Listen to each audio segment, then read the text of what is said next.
నమస్కారం అనిల్ సింగ్ గారు. నమస్తే శిరీష. మనం చూస్తున్నాం ఇప్పుడు ప్రతి ఒక్కరు కూడా పూరి జగన్నాథ్ టెంపుల్ గురించే మాట్లాడుకుంటూ ఉన్నారు. అండ్ మన ఇండియన్ కల్చర్లో అండ్ ఇండియన్ సాంప్రదాయం ప్రకారంగా మనం చూసుకున్నట్లయితే చాలా టెంపుల్స్కి కొన్ని మిస్టరీస్ అయితే ఉన్నాయి. అసలు ఈ పూరి జగన్నాథ్ టెంపుల్ యొక్క మిస్టరీ ఏంటి సార్? అండ్ ఆ తలుపులు ఎందుకు తెరిచారు? అండ్ అందులో ఉన్న రహస్యం ఏంటి?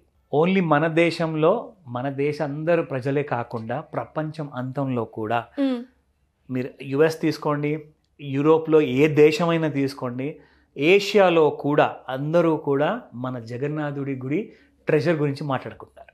ఓకే. ఎందుకంటే చాలామందికి తెలియని విషయాలు కొన్ని ఉన్నాయి, అండ్ సరిగ్గా తెలియని విషయాలు ఇంకా చాలా ఉన్నాయి. సో ఈ రెండు కూడా ఒక క్లారిఫికేషన్ ఇవ్వడానికి నేనేం చేశానంటే ప్రత్యేకంగా ఒక రీసెర్చ్ పేపర్స్ని తెప్పించాను ఆర్కియలాజికల్ సర్వే ఆఫ్ ఇండియా నుంచి. అఫ్కోర్స్ అయితే విషయాలు ఏంటంటే ఇందులో 100% కనెక్ట్ అవ్వకపోవచ్చు, బట్ ఏంటంటే మనకు వచ్చిన ఇన్ఫర్మేషన్ ప్రకారంగా ఏదైతే మనకు రీసెర్చ్లో తేలిందో ఆ డీటెయిల్స్ అన్నీ మీకు తెలియజేద్దామనే ప్రయత్నంలో మనం ఈ వీడియో చేస్తున్నాం. అండ్ అదే విధంగా సార్, ఫస్ట్గా పూరి జగన్నాథ్ టెంపుల్ అనగానే మనకి ఆ విగ్రహాలు గుర్తొస్తూ ఉంటాయి. వాటి ప్రత్యేకత ఏంటి సార్? చాలా యూనిక్గా పెద్ద పెద్ద కళ్ళతో మన వైపే చూస్తున్నట్టుగా, మన వైపు చూస్తూ మనతో మాట్లాడుతున్నట్టుగా ఉంటాయి. అదొక ప్రత్యేకత అనమాట. ఎందుకంటే ఈ విగ్రహాల వెనకాల చాలా పెద్ద స్టోరీ ఉంది, అది కూడా చెప్తాను. కట్ షార్ట్ చేసి ఇంపార్టెంట్ విషయాలన్నీ చెప్తాను.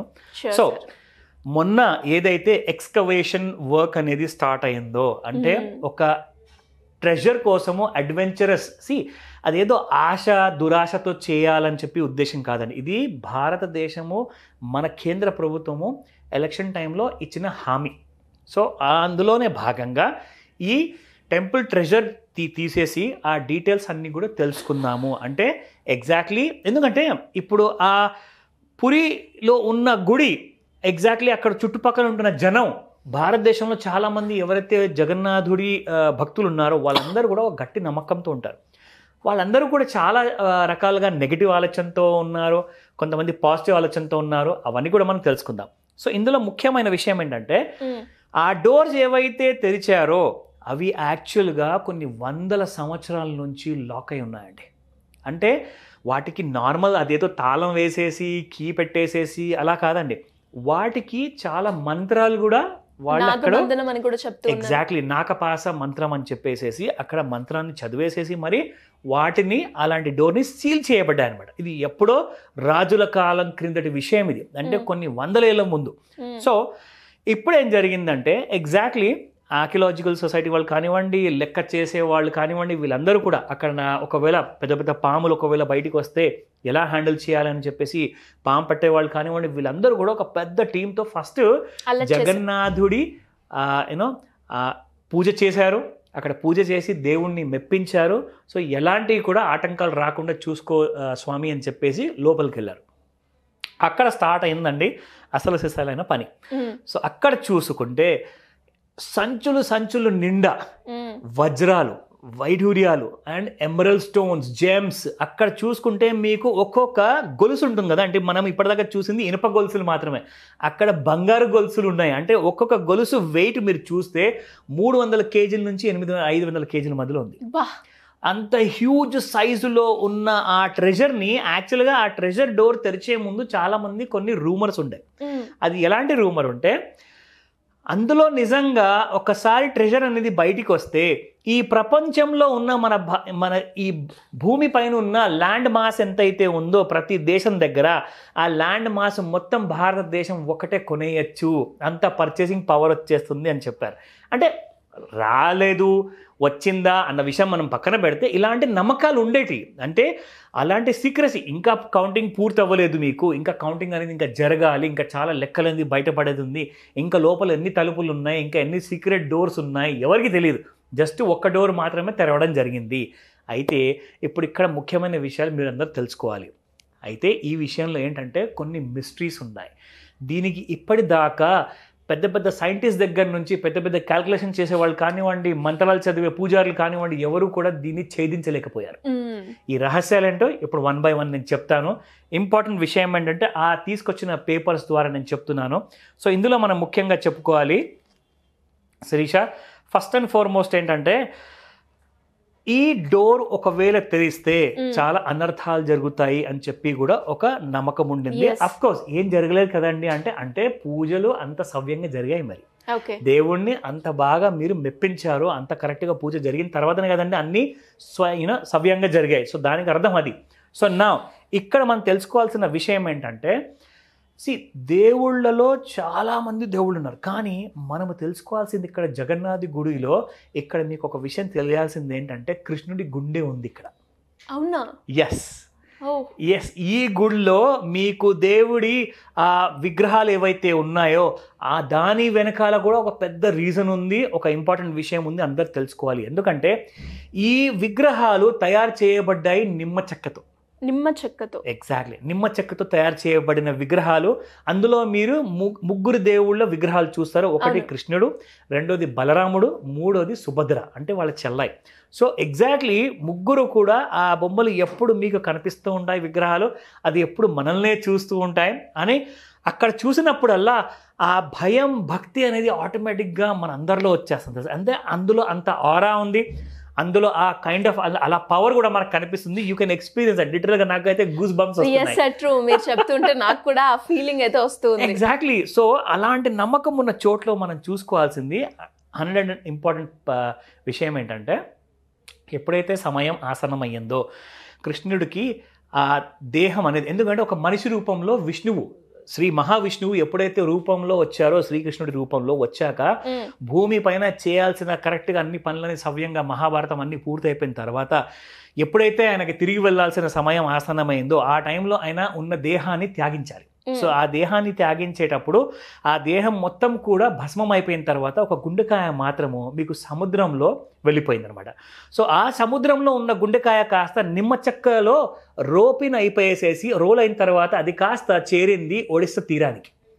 ఒడిస్సా రాష్ట్రంలో తీరానికి చేరిన తర్వాత అక్కడ ఉన్న ఒక భక్తుడు ఎవరైతే ఉన్నారో ఆయన కలల్లో దేవుడు వచ్చి చెప్పారు దట్ నువ్వు నా కోసం ఈ గుడి క్రియేట్ చేయి, అక్కడ దాని తర్వాత ఆ గుండెకాయని తీసుకెళ్ళి అక్కడ నువ్వు పెట్టి పూజించు, నీకు కావాల్సిన అలాంటి కనీసం కోరికలు కానివ్వండి, అలాంటి పూజలు కానివ్వండి అందరికీ ఫలిస్తుంది అని చెప్పిన తర్వాత అప్పుడు ఆ గుడిలో ఆ నిమ్మ చెక్క తీసుకొస్తేనే, ఎందుకంటే నిమ్మ చెక్కతో నా విగ్రహాన్ని స్థాపిస్తేనే నా గుండెకాయ అక్కడ ఉంటుంది, అప్పుడే అందరికి దర్శనాలు వస్తాయంటే మళ్ళీ దేవుడు కల్లో వచ్చేసేసి ఆ నిమ్మ చెక్క ఏదైతే సముద్ర తీరాన ఉందో అది మీరు తీసుకొస్తేనే నేను అక్కడ విగ్రహం రూపంలో ఉంటాను అన్నారు. అయితే ఆ రాజులు కానివ్వండి, అందరు కానివ్వండి, ఎంతో మంది వెళ్ళి ఆ నిమ్మ చెక్కలు తీసుకురావడానికి ప్రయత్నించారు, కానీ వాళ్ళు ఎత్తలేకపోయారు. అది దానికోసం కావాల్సిన ఒక స్పెసిఫిక్ ట్రైబ్ వాళ్ళు ఉన్నారన్నమాట. వాళ్ళని అక్కడ పంపిస్తేనే వాళ్ళు ఎత్తగలిగారు. సో వాళ్ళ చేతి ద్వారా చెక్కిన తర్వాతనే ఆ విగ్రహంలో అప్పుడు ఆ గుండెకాయని అక్కడ స్థాపించేసేసి అక్కడ పూజలు అనేది మొదలైంది. సో అందుకే మనం చూస్తూ ఉంటాం ఆ ఆకారం ఆ విధంగా ఉంటుంది. ఎగ్జాక్ట్లీ. అంటే ఇందులో ముఖ్యమైన విషయం మనం తెలుసుకోవాల్సింది ఇంకేంటంటే, ఆ విగ్రహాలు ప్రతి 8, 12 and 19 సంవత్సరాలకు ఒకసారి ఆ నిమ్మ చెక్కతో తయారు చేసిన విగ్రహాలని పాత విగ్రహాలతో పోల్చుకుంటే కొత్త విగ్రహాన్ని తయారు చేసి అందులో అదే ఆ కృష్ణుడి గుండెని మళ్ళీ స్థాపిస్తారు. ఎస్, ఇది కంపల్సరీగా చేస్తారు. అంది ఇది ప్రపంచం అంతట్లో. ఎన్ని years gap sir? Exactly every 8, 12 and 19 years. So ఇందులో మనం తెలుసుకోవాల్సిన విషయం ఏంటంటే, ఇక్కడ మీకు వరల్డ్లోనే, ప్రపంచం అంతట్లోనే ఇది అతిపెద్ద సీక్రెట్ రిచువల్ అనమాట. అది ఎందుకు చెప్తున్నానంటే వినండి జాగ్రత్తగా.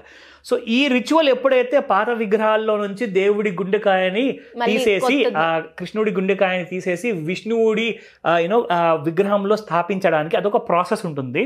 దానికి చేసేటప్పుడు అప్పుడు పూజారులు కూడా కళ్ళకు గంటలు కంపల్సరీ కట్టుకోవాలి, లేకపోతే వాళ్ళు ఆ శక్తిని, ఆ కనిపించే ఆ కైండ్ ఆఫ్ ఎంటైర్ రేస్ని మీరు తట్టుకోలేరు అనమాట. సో అది ఒక గట్టి నమ్మకం. ఆ నమ్మకం ప్రకారంగానే అక్కడ జరిగే రిచువల్ మాత్రం కంప్లీట్గా సీక్రెట్ విధానంగా చేస్తారు. అది గుడి లోపల ఓన్లీ ఎవరైతే పెద్ద పంతులు గారు ఉంటారో, పూజారి గారు ఉంటారో, అది వాళ్ళ చేతుల మీది ద్వారానే జరగాలి. ఇది చాలా ఇంపార్టెంట్ విషయం. ఇది దీని తర్వాత మీరు గమనించుంటారు అందరూ, పురి జగన్నాథుడి గుడి గోపురం ఏదైతే ఉంటుందో ఆ గోపురం నీడ మీకు ఎప్పుడు ఎక్కడ ఏ వైపున కనపడదు. కంపల్సరీ ఈ విషయం ఎప్పుడైతే ఎవరైతే జగన్నాథుడి గుడి దర్శనానికి మీరు వెళ్తారో మీరు ఆ విషయాన్ని మీరు చెక్ చేయొచ్చు. ఇకపోతే రెండో విషయం, గుడి గోపురం పైన ఉన్న జెండా, దేవుడి ఏదైతే ఆ జెండా ఉంటుందో మనం ఫ్లాగ్ అంటామో, సో ఆ ఫ్లాగ్ ని ఎవ్రీ డే కంపల్సరీ మార్చాలి. మార్చకపోతే ఒక చాలా పెద్ద నిర్ణయం తీసుకోవాల్సి ఉంటుంది. అది ఏంటంటే రాబోయే 18 సంవత్సరాల వరకు మీరు ఆ గుడిని మూసివేయాలి.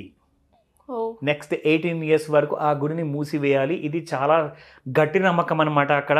సో ఆ నమ్మకాన్ని ఒమ్ము చేయకుండా ఎవ్రీ డే ఈ రోజు కూడా జెండాని మార్చడం అనేది అది ఒక ఆనవాయితీగా వస్తుందన్నమాట.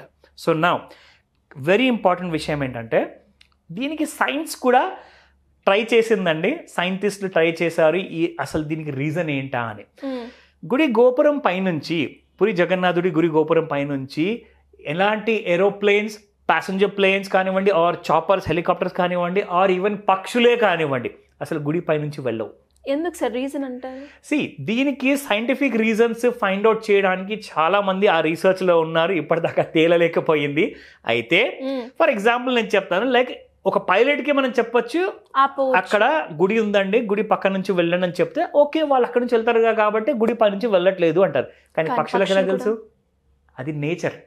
సో నేచర్లో ఉన్న ఏదైతే రూల్స్ ఉంటాయో వాటిని పక్షులు గుర్తుపడతాయి. సో కాబట్టి అక్కడ ఉన్న ఆ గట్టి నమ్మకాంతో పాటు మీరక్కడ ఎప్పుడైతే పక్షుల్ని మీరు ఆకాశంలో చూస్తారో మీరు తప్పకుండా ఈ విషయాన్ని మీరు గమనించగలుగుతారు అక్కడికి వెళ్ళిన తర్వాత. నౌ వెరీ ఇంపార్టెంట్ విషయం ఇక్కడ, last but not the least, చాలా ముఖ్యమైన విషయం ఏంటంటే ఈ విషయంలో కేంద్ర ప్రభుత్వం కానివ్వండి, రాష్ట్ర ప్రభుత్వం కానివ్వండి, దీనికి ఒక ఎనాక్ట్మెంట్ తీసుకొచ్చారు. ఆ ఎనాక్ట్మెంట్ ఏంటంటే it is being passed in the parliament కానివ్వండి, అసెంబ్లీ కానివ్వండి, దీన్ని ఒక లా రూపంలో 1954లో పురి జగన్నాథుడి గుడి కోసం తీసుకురావాల్సిన ఒక స్పెసిఫిక్ యాక్ట్. జనరల్గా ప్రతి గుడికి ఇలాంటి యాక్ట్ ఉండదు. ఓన్లీ పురి జగన్నాథుడి గుడి కోసం మాత్రమే ఇది ప్లాన్ చేశారు. ఇది చాలా ఇంపార్టెంట్ విషయం, అందరూ తెలుసుకోవాలి. ఎందుకంటే అక్కడ జరుగుతున్న ప్రతి రిచువల్ ఒక యూనిక్ రిచువల్. అంటే మీకు ఇలాంటి రిచువల్స్ మీకు ప్రతి గుడిలో కనపడవు. ఆ యూనిక్ రిచువల్స్కి ఎవరెవరైతే అడ్డం రావాలనుకున్నారో వాళ్ళందరికీ కూడా శిక్షలు తప్పవు. ఎవరు కూడా ఈ కైండ్ ఆఫ్ రిచువల్ ప్రత్యేకంగా అక్కడ చేస్తారో అలాంటి రిచువల్స్ని మీరు రెస్పెక్ట్ చేయగలిగితే, రెస్పెక్ట్ ఇవ్వగలిగితే, నమ్మకంతో వెళ్ళగలిగితేనే వెళ్ళండి. అక్కడ ఎలాంటి కూడా మీరు జరుగుతున్న రిచువల్స్లో మీరు ఒకవేళ అడ్డంగా మీరు వెళ్ళారనుకోండి, మీరు ఖచ్చితంగా మీరు బాధ్యులు అవుతారు ఫర్ అ పనిషబుల్ యాక్ట్. నా ఈ విషయాన్ని అందరూ గుర్తుపెట్టుకొని మరి చాలామంది అక్కడికి వెళ్ళేసేసి తిరిగి వచ్చిన వాళ్ళలో కూడా చెప్పారు, లైక్ అక్కడ రూల్స్ కొన్ని స్ట్రిక్ట్గా ఉంటాయి, అట్ ద సేమ్ టైం మీరు ఫాలో అవ్వాల్సిన కొన్ని ప్రొసీజర్స్ ఉంటాయి. సో ఆ గుడి విషయానికి వస్తే మనం అక్కడికి వెళ్ళిన తర్వాత జనరల్గా మనం నార్మల్గా ఉంటే మనకి ఎలాంటి ప్రాబ్లమ్స్ రావు. బట్ ఏంటంటే కొంతమంది అడ్వెంచరస్ రూపంలో కూడా చేస్తుంటారు కాబట్టి వాళ్ళందరి కోసం కూడా ఇది ఒక కాషన్ అలర్ట్ లాగా చెప్తాను. సో వెళ్ళిన వారందరూ కూడా జాగ్రత్తగా వెళ్ళండి. ఎందుకంటే ఇలాంటి విషయాల్లో పురి జగన్నాథుడి గుడి ఏదైతే ఉందో ఇది అన్ని గుడిలాగా ఒక కామన్ గుడి కాదు. It's an uncommon place, it's a highly powered place. So జాగ్రత్తగా ఇలాంటి ప్లేస్లో డిస్కవర్ చేశాక మీ కామెంట్లో చెప్పమని చెప్తాను మీ ఎక్స్పీరియన్స్ ఎలా ఉండింది. సో మాకు తెలుస్తుంది, అవసరమైతే ఇంకొక పెద్ద ఎపిసోడ్ కూడా మనం ప్లాన్ చేయొచ్చు శిరీష. షూర్ సార్, నిజంగా మీరు చెప్పిన ఆ రహస్యాలు కొన్ని అయితే చాలా వరకు ఎవరికి కూడా తెలియవు అని చెప్పొచ్చు.